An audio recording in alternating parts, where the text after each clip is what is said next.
It is 7:56 on this Monday morning. As we said before the break, measles are back, so we had to get Dr. Jen in to talk about this. Jen, why? You know, we think it's a lot to do with travel. You're right, measles is back. And Mike, I heard you say before the break that it's largely been eradicated. And that's true, but things are changing now. Since January to April, there have been 129 cases of measles reported. And yes, it was considered eradicated in the year 2000 because of the vaccine. But what's happening now is that with increased rates of people not getting vaccinated and traveling to countries where measles is endemic and happening at high rates, people are bringing it back to this country and spreading it. So this is a major public health concern.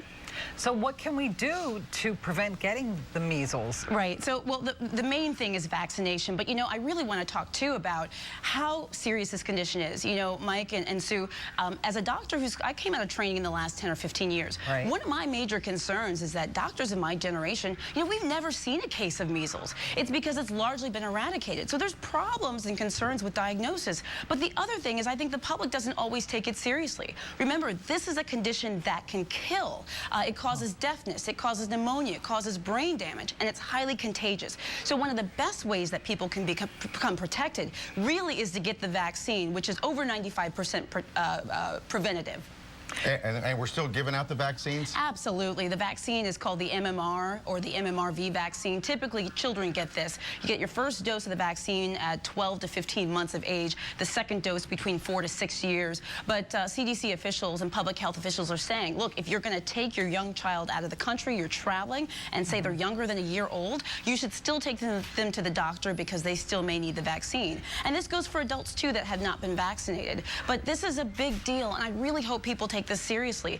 Measles, you know, 3 to 4 million people used to get measles back in the day before the vaccine. Yeah, it was a killer back then. Yes, now, if yes, you it was. are old like I am and you did get the vaccine, do you need a booster? You don't necessarily need a booster, but the question is whether you're still immune. And there's a way to find that out, okay? So if you have any concerns, you go see your doctor. Right. You can actually get a blood test to see if you're still immune against the measles virus. Absolutely. And that's for people who've had 2 shots or 1 shot or whatever. And then your doctor can tell you what you need, if you do need a booster or if you don't need a booster. Well, we can spin this thing into another big controversial debate about vaccines and not vaccinating our kids, because that's a big hot topic. It's a huge topic. And a lot of some parents are not vaccinating their kids. But which countries are people coming in from? Have you pinpointed that? Right. So measles is very common in a few countries, in Asian countries, some African countries, even Europe. But actually in the last few months, we've seen a major epidemic in the Philippines. Over 20,000 cases have been reported in the Philippines recently,